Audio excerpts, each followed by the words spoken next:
세상에는 태어나면서부터 바보로 태어나서 바보로 사는 사람이 있고 스스로 바보가 되어 살아가는 사람들이 있습니다. 여러분, 고종의 아버지 흥선대원군 이하응이라는 분을 알 것입니다. 그는 왕족으로 태어나고 아주 머리도 천재로 태어났습니다. 그런데 그는 어린 시절에 12살에 어머니를 잃고 17살에 아버지를 잃고 불우한 어린 시절을 보냈습니다. 추사 김정희 씨에게 글씨를 배워서 아주 명필인데 그는 누구보다도 바보 흉내를 내면서 어려운 시대를 살았습니다. 그 당시 안동김 씨와 풍량조 씨가 정권을 잡던 세도 정치를 하던 그런 시대, 하늘을 나는 새도 떨어뜨리는 그런 시대인데 그들은 왕족들 가운데 똑똑한 사람들은 아주 싹을 밟아버리고 씨를 말려 죽였습니다. 그래서 왕족인 흥성대원군이 살아남기 위하여 자신의 발톱을 철저하게 숨기고 바보처럼 파라코처럼 살았습니다. 물려받은 재산을 다 팔아서 술에 탕진하고 방탕을 하기 시작합니다. 그리고 남봉꾼으로 살았는데 안동김씨 상가집이나 잔치집에 가서 음식과 술을 구걸하면서 살았고 양반들의 다리 사이를 기어다니며 놀이개감이 되고 상가집 개라는 별명을 얻었고 얻어먹고 다닌다 그래서 궁돌이라는 별명까지 얻었습니다.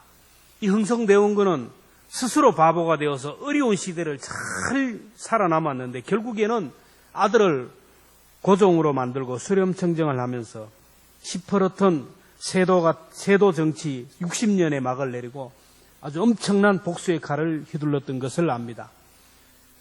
다윗도 바보 노릇을 하면서 사지에서 살아난 일이 있습니다. 사울 왕이 너무 집요하게 추적을 하니까 도망하다가 보니까 블레셋 땅으로 도망을 했는데 그것도 자기가 죽인 가드의 영웅 골리앗의 고향으로 들어갔습니다.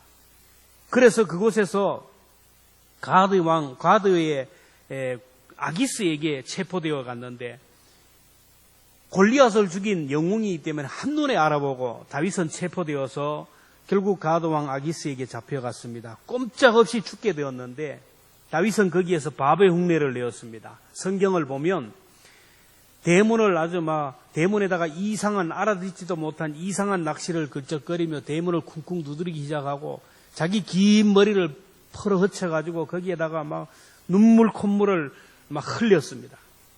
그 당시 수염은 명예와 존경의 상징인데 자신의 침과 콧물로 수염을 더럽혔다라는 것은 이것은 바보가 아니면 정신 이상자가 아니면 할 수 없는 겁니다. 바보 흉내를 냈습니다. 그러자 아기스 왕은 세상에 우리나라에도 바보가 많은데 정신 이상자가 많은데 왜 이런 미치광이를 데리고 왔느냐 내치라고 했어요. 그래서 다윗이 살아났습니다. 오늘날도 가수도 그렇고 배우도 그렇고 개그맨들도 그렇고 똑똑한 사람들은 별로 인기가 없어요. 어리숙하고 뭔가 나사가 하나 빠진 것 같은 사람들, 바보 역할을 하는 사람들이 항상 인기가 있습니다. 요즘 주연보다는 조연이 아주 인기가 있고 개런티도 높습니다. 인간관계도 마찬가지입니다. 내가 똑똑하고 내가 많이 배웠고 내가 많이 가졌고 그러면서 자기의 신분과 지위를 자랑하고 자신의 스펙을 자랑하는 사람은 인기가 없습니다. 세상 사람들은 이렇게 처세술로 스스로 어리석해 보이고 바보처럼 보이고 하지만은 그러나 주님의 삶은 처세술로 산 것이 아니고 한시적인 삶이 아니라 정말로 바보처럼 살다가 바보처럼 돌아가셨어요. 하나님의 아들이 하늘보좌를 버리고 인간의 몸을 입고 인간의 시간 속에 인간의 공간과 역사 속에 인간의 몸을 입고 오셨어요. 의인이지만 죄인처럼 징계를 받으시고 채찍에 맞으시고 침뱉음을 당하시고 빌라도가 예수님을 살려주기 위하여 한마디만 하라고 한마디만 하면은 예수님은 죽지 않아요. 그런데 그는 아무런 말도 없이 그렇게 바보처럼 침뱉음을 당하고 손가락질을 당하고 그렇게 어리하게 돌아가셨어요. 스스로 바보가 된다는 것은 성숙했다는 증거입니다. 아이들이 어릴 때는 얼마나 똑똑합니까? 자기 혼자 똑똑하고 모든 것이 자기 중심이에요. 먹을 것이 있어도 내가 먼저 먹어야 되고 어려운 어려운 일이 있으면 당신이 해야 되고, 모든 것은 잘된 것은 내 탓이고 잘못된 것은 네 탓이고 조상 탓입니다. 근데 성장하고 성숙하면서 다른 사람을 생각합니다. 먹을 것이 있으면 다른 사람을 줄 줄 알고, 힘든 일이 있으면 내가 먼저 하려고 하고, 잘된 것은 있으면 당신 덕분이고 못한 것은 내가 잘못해서 하겠다고 얘기합니다. 어디를 가든지 섬길 줄 아는 사람이 성숙한 사람이에요. 식당에 가서도 먼저 수저를 놔줄 줄 알고 음식을 떠서 대접할 줄 알고 그렇습니다. 그런데 똑똑한 사람들은 절대로 식당에 가면 수저 놓지 않습니다. 물컵에 물 넣을 생각 안 합니다. 가만히 있어서 대접해 주기를 바랍니다. 그런데 바보는 어떻습니까? 나이도 많고 선배입니다. 지위도 신분도 높습니다. 그런데 자기가 서비스를 하는 거예요. 그러면 사람들은 저 바보 아니야? 근데 그 사람은 스스로 바보의 삶을 살아가는 것입니다. 가정에서 어머니를 보십시오. 얼마나 바보처럼 보여요. 고등어를 구워도 옛날에 넉넉하지 못하던 편에 고등어를 구워도 가족들이 마음껏 못 먹기 때문에 언제나 꼬리나 대가리를. 그러면서 나는 원래 꼬리를 좋아한다고. 원래 나는 대가리를 좋아한다고. 가족들을 위해서, 자녀들을 위해서 언제나 꼬리를 먹고 대가리를 먹는 바보가 됩니다. 다른 사람이 꺼려하는 지저분한 일을 해요. 가족들이 뒤치다거리를 하는 바보입니다. 그런데 어머니를 바보로 하는 사람이 어디 있습니까? 고린도후서 6장 9절 이하에 보면 무명한 자 같으나 유명한 자요, 죽은 자 같으나 보라 우리가 살아있고, 징계를 받는 자 같으나 죽임을 당하지 아니하고, 근심하는 자 같으나 항상 기뻐하고, 가난한 자 같으나 많은 사람을 부유하게 하고, 아무것도 없는 자 같으나 모든 것을 가진 자로다. 어떤 딸이 어머니에게 소포를 보냈어요. 어머니가 상자를 열어보니까 고등어 대가리가, 마른 고등어 대가리가 가득 차 있어요. 딸은 어머니가 어릴 때부터 고등어 대가리만 먹는 걸 보니까, 맛있는 걸 보니까 고등어 대가리를 그냥 썰어가지고 이렇게 말려서 택배로 보냈다라는 거예요. 정말로 어머니가 고등어 대가리만 좋아하는 줄 아는 거예요. 이 딸이야말로 바보 중에 바보가 아닙니까? 오늘도 이런 바보들이 너무 많아요. 부모님은 나에게 필요한 것을 주어야 되고, 어머니는 언제나 내 뒤치다거리를 해야 되고, 아버지는 언제나 내 물주가 되어야 된다. 교회에서도 나는 사랑을 받아야 되고 섬김을 받아야 되고 다른 사람이 나를 알아주고 인정해 주어야 된다. 목사는 가난해도 되고 무슨 일이 있어도 교인들에게 져야 되고 억울한 소리를 듣고도 참아야 된다. 장로는 언제나 희생해야 되고 헌금을 해도 많이 해야 되고 교인들에게 언제나 져야 된다. 권사는 새벽 기도부터 모든 기도의 자리에 빠지면 안 되고 헌신의 자리에 빠지면 안 된다. 그러면서도 자기는 빠져요. 누가 바보입니까? 아직도 바보로 살아가는 사람과 스스로 바보가 되어 살아가는 사람의 차이입니다. 바보처럼 살라라는 것은 예수님처럼 살라라는 것이고 가치 있는 삶을 살라라는 거예요. 주님은 어떻게 사는 것이 바보의 삶이고 어떤 삶이 바보인지를 오늘 혼인잔치 비유로 얘기하고 있습니다. 옛날에는 잔치를 할 때는 집에서 가정에서 했습니다. 손님들이 많이 오죠. 근데 손님들이 앉는 자리가 달랐어요. VIP들, 귀빈들은 사랑방에 앉습니다. 그리고 그 다음 귀빈들은 안방으로 들어갑니다. 그리고 그 다음은 마루에 앉습니다. 그 다음은 마당입니다. 마당 저 끝에 있는 데가 말석입니다. 근데 어떤 사람이 뚜벅뚜벅 걸어오는 거예요. 대문을 돌아서 마당을 지나고 마루를 지나고 사랑방으로 들어갑니다. 그러니까 많은 사람들이 와, 저분 처음 보는데 어떤 사람인가? 와, 대단한 사람인가? 근데 잠시 후에 주인이 오더니 당신 여기 자리에 앉을 자리가 아니니 저 마당 끝에 가 앉으라고. 이걸 말로 한마디로 쪽팔리는 거예요. 쪽팔리는 거. 많은 사람이 보는 앞에서 저 마당 끝으로 가서 앉아 있는 거예요. 부끄러움을 당하는 겁니다. 근데 어떤 사람이 오는데 저 마당 끝에 앉아 말석에 앉아 있습니다. 주인이 오니 인사를 하면서 아이고 왜 여기에 계시냐고 일어나시라고 그 사람을 이끌고 사랑방으로 VIP석으로 안내를 해요. 많은 사람들에게 영광을 받았다라요. 이걸 얘기하면서 주님이 말씀합니다. 무릇 자기를 높이는 자는 낮아지고 자기를 낮추는 자는 높아지리라. 예수님은 바보처럼 처음부터 말석에 앉으라고, 낮은 자리에 앉으라고 말하는 거예요. 여러분, 바보는 바보처럼 산다는 것은 낮은 자리에 앉는 것을 말합니다. 11절에 보면 무릇 자기를 높이는 자는 낮아지고 자기를 낮추는 자는 높아지리라, 이렇게 말합니다. 잔치집에서 상석에 앉았다가 말석으로 쫓겨나는 사람과 말석에 앉았다가 상석으로 올라가는 사람 중에 누가 지혜로운 사람입니까? 바보같이 처음부터 말석에 앉았다가 상석으로 올라가는 사람이 얼마나 지혜로운 사람입니까? 많은 사람들에게 박수를 받고 많은 사람들에게 인정을 받아요. 그런데 바보처럼 자기 주제도 모르고 상석으로 앉았다가 말석으로 쫓겨나는 이런 바보가 어디 있습니까? 사람들은 항상 영광스러운 자리를 좋아합니다. 박수받는 자리를 좋아하고 칭찬받는 자리를 좋아하고 존경받는 자리, 눈에 드러나는 자리를 좋아해요. 근데 높은 자리, 영광스러운 자리는 언제나 위험이 있어요. 부끄러움과 수치를 당할 가능성이 항상 많다라는 겁니다. 사람들은 이미 알아요. 여러분, 내가 나를 판단하는 기준은 틀린 거예요. 다른 사람이 나를 판단하는 그 판단이 정확한 겁니다.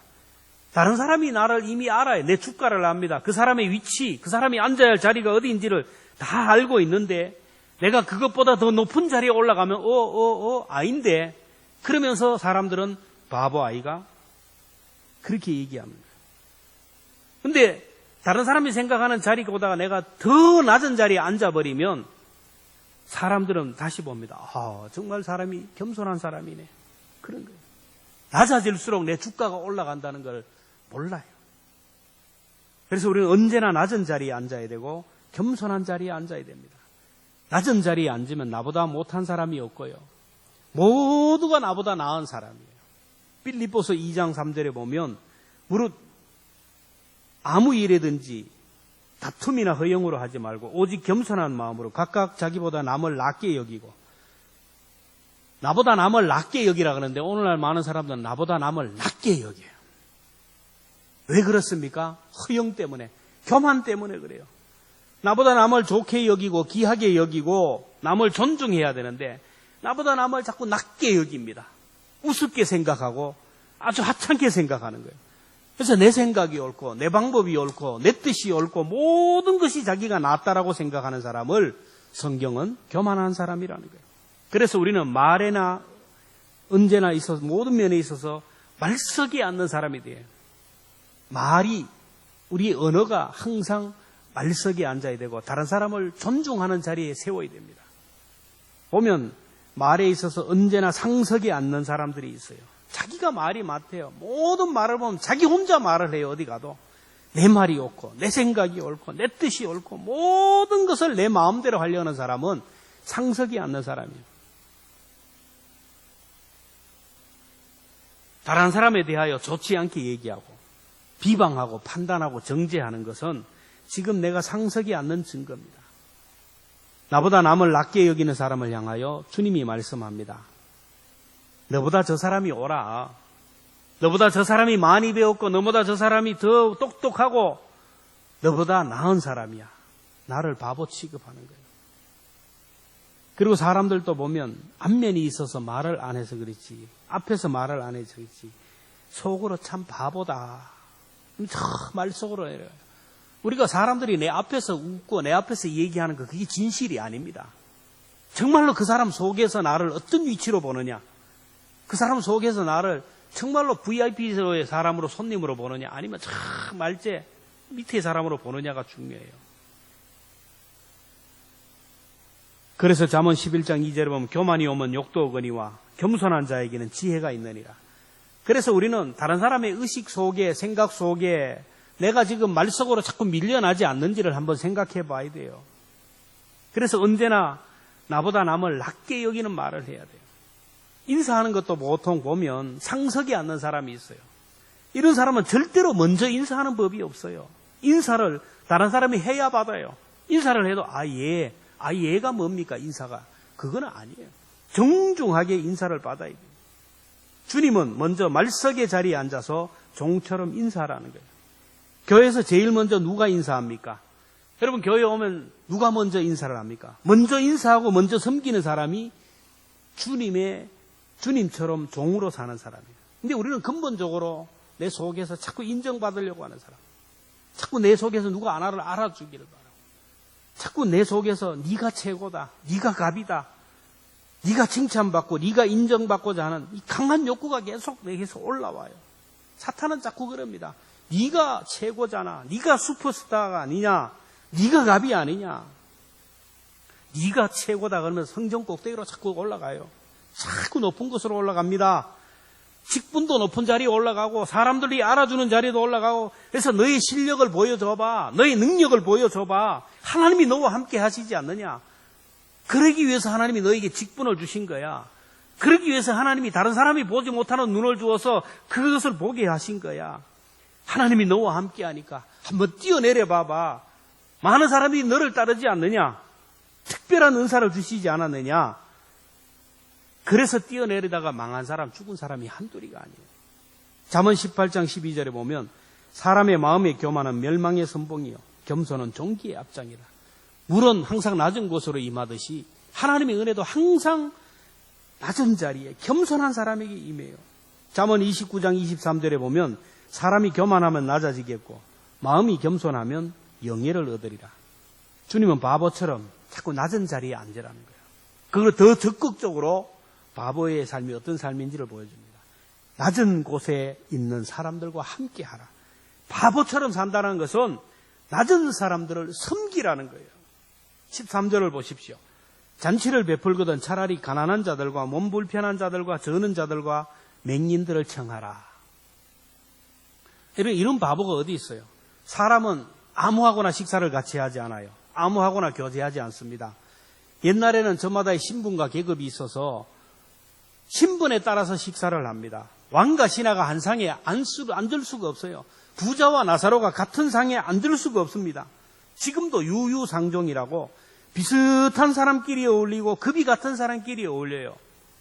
그래서 세상 사람들은 수백만, 수천만 원짜리 회원권이라는 것을 만들어서 웬만한 사람은 들어오지 못하도록 울타리를 쳐요. 그리고 자기보다 나은 사람과 친분을 쌓기 위하여 애를 씁니다. 그러나 주님은 그 경계의 울타리를 깨라고 하고 낮은 자들을 섬기는 바보가 되라고 말씀합니다. 똑똑한 사람이 잘났다고 하는 사람이 자꾸 울타리를 쳐요. 자꾸 구분을 합니다. 내가 하면서 울타리를 자꾸 치는 거예요. 바보는 울타리가 없어요. 경계가 없습니다. 바보는 왕이 와서 식사하자 그래도 예 하고 가서 같이 앉아 먹어요. 거지가 같이 식사를 하자 그래도 같이 식사를 합니다. 바보는 계산할 줄 몰라요. 똑똑한 사람이 자꾸 계산을 하는 거예요. 기브 앤 테이크, 주고받고. 내가 대접을 하면 대접을 받고, 내가 저 사람에게 대접하면 나도 대접하겠지. 내가 저 사람이 밥을 사면 저 사람이 나에게 밥을 사겠지.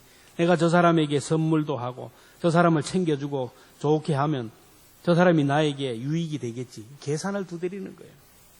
이것은 이방 사람들이 하는 처세술입니다. 주님은 우리에게 계산하지 않는 바보가 되라는 거예요. 12절에 보십시오. 또 자기를 청한 자들에게 이르되 내가 정심이나 저녁이나 베풀거든 벗이나 형제나 친척이나 부한 이웃을 청하지 말라. 두렵건대 그 사람들이 너를 도로 청하여 내게 가품이 될까 하노라. 정승집 개가 죽으면 문정승실을 이루지만 정승이 죽으면 파리를 날린다는 말이 있습니다. 이게 철저하게 계산하는 세상의 얘기입니다. 사람들은 이렇게 애경사가 되면 무슨 애경사 초상이나 아니면 결혼식 이렇게 일이 이르면 그 사람이 우리 집에 왔는지 안 왔는지를 먼저 봅니다. 그리고 그 집이 우리 집에 부조를 얼마를 했는지를 보고 결정을 하는 거예요. 우리 집에 안 왔으면 안 가요. 한 만큼만 부조를 하는 거예요. 우리 교회도 보면 초상이 나면 초상집에 정말 손님이 없는 가정들이 있어요. 여러분 초상은 애경사는 그 손님은 그 사람의 평소의 삶입니다. 평소에 안 다닌 사람은 그 어려운 때에 오는 사람이 별로 없어요. 많이 다닌 사람은 의경사 때 손님이 많아요. 어떤 집은 보면 초상이 났는데 사람이 너무 없어요. 외롭게 초상이 된 가정들이 있습니다. 근데 그런 집은 보통 보면 장로님들은 이 가리지 않고 항상 가셔요. 이런 집일수록 많은 사람이 찾아가면 그 교회에 뭐가 많다는 거예요? 바보가 많다는 거예요. 예수님처럼 바보 같은 사람들이 많다는 거예요. 그런 교회가 은혜로운 교회입니다. 남에게 도움이 되지 않는데 계산하면 안 됩니다. 목사 위임이나 장로나 권사 임직식 할 때 보면 건면을 할 때 이런 말을 합니다. 지금부터 여러분의 본래의 모습이 드러납니다. 이제 더 이상 올라갈 자리가 없거든요. 그런데 지금부터 여러분의 모습이 드러나고 지금부터 하는 것이 여러분의 진짜 모습입니다. 지금부터 잘 하라는 거예요. 임직 받는 순간부터 굿바이 하는 사람은 뭔가 불순한 동기로 했던 사람입니다. 근데 임직 받고 나서 더 잘하는 사람이 있어요. 그런 사람들은 정말로 계산하지 않고 헌신했던 사람입니다. 우리 교회도 많은 임직자들이 있고 항존직분자들이 있고 얼마 전에 임직을 받고 이렇게 했는데 더 이상 올라갈 자리가 없어요. 그래서 교회마다 목사도 항존직분자도 신임 투표를 하는 교회들이 많아요. 그래야 긴장을 하는 거예요. 보통 임직을 받고 나면 이제 됐다. 더 이상 올라갈 데도 없는데 더 이상 뭐 표 계산할 것도 없는데 그렇게 사는 사람이 너무너무 많아요. 표를 생각하고 봉사하고 섬기고 식사 대접도 하고 선물도 하고 병문안도 하고 어려운 사람을 돌보았는데 이제 되었다 하면 이게 안 되는 거예요. 이제부터 하는 것을 보면 임직받고 나서부터의 삶을 보면 그 사람이 어떤 동기로 했는지가 드러납니다.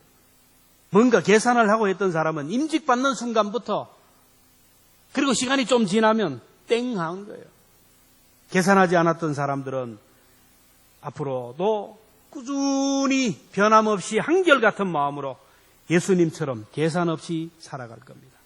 됐으니까 예배의 모범도 모범해야 되고 이제 되었으니 성도들을 다 섬겨야 되고 되었으니 더 잘 섬기고 더 대접하고 되었으니 힘이 없는 사람, 어려운 사람들을 돌보며 살아야 되지 않습니까? 은퇴하고 더 잘하는 것이 주님이 원하는 바보의 삶이 아닙니까? 바보처럼 사는 삶이란 경계를 허물러 버리고 계산을 초월하는 것이고 베푸는 거예요. 어릴 때 보면 동네마다 바보들이 하나가 있어요. 저도 어릴 때 보면 바보가 있었는데 이 바보는 달라 그러면 다 줘요. 돈도 달라 그러면 계산할 줄 모르니까 줘요 그냥. 이 바보가 가진 돈은 먼저 보는 사람이 주인이야. 책가방 좀 들고 가라 그러면 히히 웃으면서 그 무거운 책가방을 들고 바보처럼 들어줘요. 노래하라면 노래하고 춤을 추라면 춤을 춰요. 주님은 이런 바보가 되라고 하는 거예요. 마태복음 5장 39절부터 보면 내 오른뺨을 치거든 왼편도 돌려대며 또 너를 고발하여 속옷을 갖고자 하는 자는 겉옷까지 가지게 하며 누구든지 너희로 억지로 오리를 가져가면 그 사람과 심리를 동행하라. 당시 로마의 식민지 국가였기 때문에 식민지 국가 백성들은 지배 국가인 로마 사람들이 하자는 대로 해야 되는 것이 의무입니다. 기본적으로 빼앗아도 대항하지 못해요. 로마 사람이 오른뺨을 한 방 때리면 기본적으로 맞아야 돼요. 왜 때리냐고 덤빌 수가 없어요. 그리고 속옷을 달라고 하면 줘야 돼요. 무거운 짐을 주면서 오리를 가자 그러면 기본적으로 가야 되는 것이 오리입니다. 근데 주님은 뭐라고 합니까? 오른뺨을 치면 왼뺨도 돌려대고 속옷을 달라면 겉옷도 주고 억지로 오리를 가자 그러면 심리를 가라. 주님이 우리에게 원하는 것은 우리가 가지고 있는 의무를 넘어서라는 거예요. 목사도 사역이 의무가 6가지가 있고 여러분들도 저마다의 사역의 의무가 6가지가 있어요. 6가지 하고 경계를 넣어서 하면 거기는 감동이 없습니다. 주님이 원하신 경계, 사람들이 원하는 경계, 교회가 원하는 그 한계, 그 의무선이 있는데 이것을 넘어설 때 비로소 사람들이 감동하고 하나님이 감동하고 은혜를 주십니다. 우리 성도들의 삶은 계산을 넘어서는 삶이고 의무를 넘어서는 삶이 아닙니까? 성도의 의무, 장로와 권사와 집사, 목사의 의무가 있습니다. 이것을 넘어서는 것을 보면 저 사람 바보 아니야? 그런데 그 순간부터 하나님이 주목하고 은혜를 주십니다. 예상이 빗나가는 사람보다 예상을 넘어서는 사람이 되어야 됩니다. 주님은 바보처럼 주는 사람이 되라는 거예요. 누가복음 6장 38절에 보면 주라 그리하면 너희에게 줄 것이니 곧 후이 되어 누르고 흔들어 넘치도록 하여 너희에게 안겨주리라. 사도행전 20장 35절에 보면 같이 봅니다. 사도행전 20장 35절 시작. 또 주 예수께서 친히 말씀하신 바 주는 것이 받는 것보다 복이 있다 하심을 기억하여야 할지니라. 마태복음 19장 21절 같이 봅니다. 시작. 내가 온전하고자 할지언데 가서 내 소유를 팔아 가난한 자들에게 주라. 그리하면 하늘에서 보화가 내게 있으리라. 그리고 와서 나를 따르라. 주는 자가 바보입니까? 받는 자가 바보입니까? 한번 여러분 대답해 보세요. 주는 사람이 바보예요? 받는 사람이 바보입니까? 교회에서도 보면 헌금을 많이 하면 사람들이 뒷담화를 합니다. 우리가 하나님 앞에 헌금을 많이 하고 헌신을 많이 하는 것을 성경적으로 보면 은혜를 많이 받은 사람이 그렇게 많이 하게 되는 거예요. 그러면 지 주제도 모르는 게 헌금을 많이 한다고. 빚이가 그래야 많은데 그렇게 많이 한다고. 하나님 앞에 많이 드리는 것을 가지고 어리하다 그리고 바보라 그래요. 가난한 사람들 도와주는 거. 오른손이 하는 것을 왼손이 모르게 그냥 남 모르게 구제를 하면 바보라 그래요. 좋은 일을 하면 광고를 하고 드러내야 되지. 왜 그렇게 뒤에서 숨으냐 하냐고. 바보 아니냐 그럽니다. 주님은 사람 보지 말고 하나님을 바라보라는 거예요. 하나님 앞에서 바보처럼 살라라는 거예요. 그러면 하나님이 보상해 주신다라는 거예요. 한국의 슈바이처 그러면 작은 예수 바보 의사 별명을 가진 장기려 박사님을 여러분 잘 알 겁니다. 장기려 박사는 6.25 때 평양의대에서 수술을 하다가 갑자기 막 폭탄이 터져가지고 필사적으로 살기 위해 그 일행들이 그냥 막 도망을 하다가 보니까 이 나무 안으로 내려왔어요. 근데 내려왔다가 고향으로 돌아갈 줄 알았는데 38선이 다쳐버렸어요. 돌아갈 수가 없어요.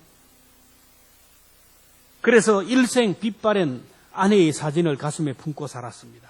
부산에 내려와서 창고를 빌려서 복음병원을 세우고 전쟁 부상자들과 피난민들, 가난한 자들을 무료로 치료해주는 병원을 세웠어요.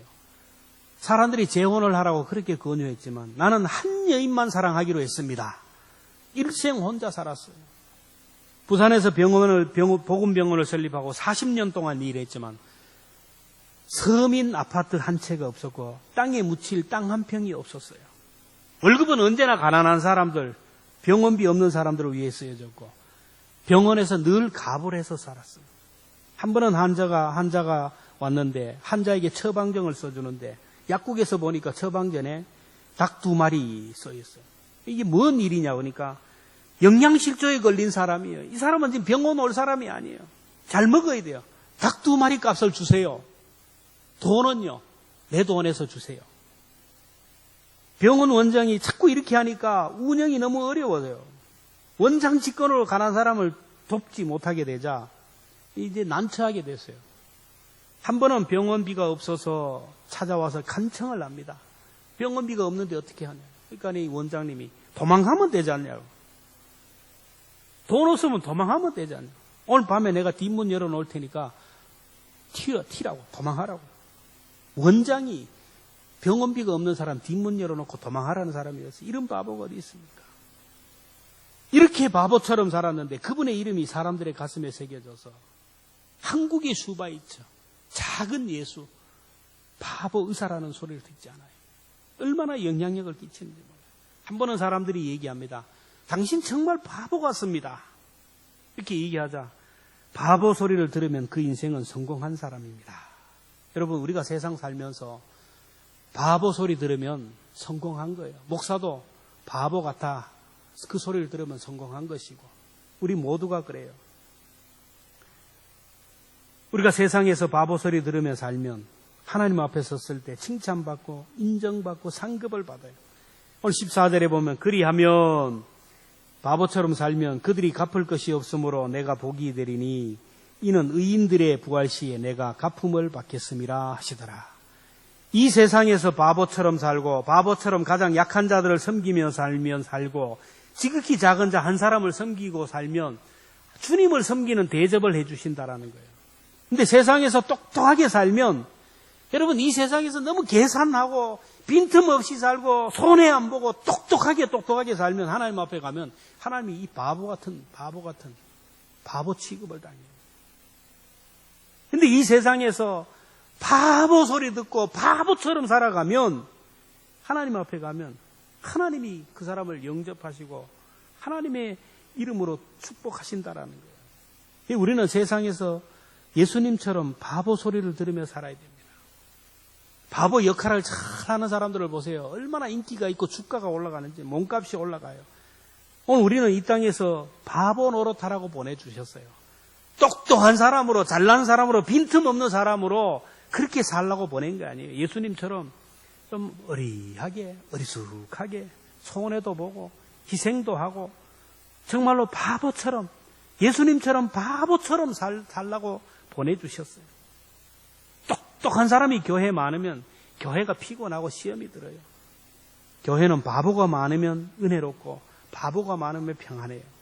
내가 죽고 예수님이 사는 삶, 정말로 예수님처럼 바보가 되어 살아가는 사람을 하나님이 보상하신다. 우리 모두가 좀 속고 살아요. 알아도 좀 모른 척하고 있어도 좀 없는 척하고 내 위치가 높은 자리에 앉아야 되지만 낮은 자리에 앉을 줄 알고 섬길 줄 알고 대접할 줄 알고 계산을 초월할 줄 아는 그런 바보로 살아서 정말로 주님이 칭찬하시고 인정하는 그런 믿음의 삶을 살아가는 저와 여러분 되기를 주님의 이름으로 축복합니다. 기도하겠습니다. 하나님, 우리는 바보가 되면 세상에서 도태되고 손해보면 나만 억울하고 그래서 계산하고 또 계산하고 올라가려고 하고 지지 않으려고 하고 손해보지 않으려고 똑똑하게 살아가며 정말 그것이 최선의 삶인 줄 알았습니다. 하나님, 하나님 없는 사람들의 삶이라는 것을 기억하면서 하나님이 우리 뒤에서 든든한 백이 되어주시고 우리의 뒤를 봐주시기에 예수님처럼 정말로 가장 낮은 자리에 앉을 줄 아는, 그리고 가장 낮은 사람들과 함께해 그들을 섬기고 그들을 돌보는 그런 바보처럼 살아가는 저희들 되게 하여 주옵소서. 손해도 좀 보고 희생도 좀 하고 또 섬길 줄도 알고, 그래서 세상 사람들이 볼 때는 참 저 사람 바보 아니야, 바보 소리 듣는 인생의 성공자들이 다 되게 하셔서 하나님 앞에 섰을 때 정말로 하나님이 마음껏 칭찬하시고 인정하시는, 하나님이 보상하시는 믿음의 삶을 살아내는 우리 모두가 되게 하여 주옵소서. 우리 교회에 정말로 예수님처럼 바보가 가득한 교회가 되게 하여 주시고, 우리 모두가 가정에서도 바보 같은 남편이 되고 바보 같은 아내가 되고 바보 같은 가족들이 되어서 가정을 살리게 하여 주옵소서. 이 땅에 바보들이 가득한 나라, 정말로 하나님의 거룩한 성령의 능력에 붙들리는 하나님의 사람들이 가득한 나라가 되게 하여 주옵소서. 예수님의 이름으로 기도하옵나이다.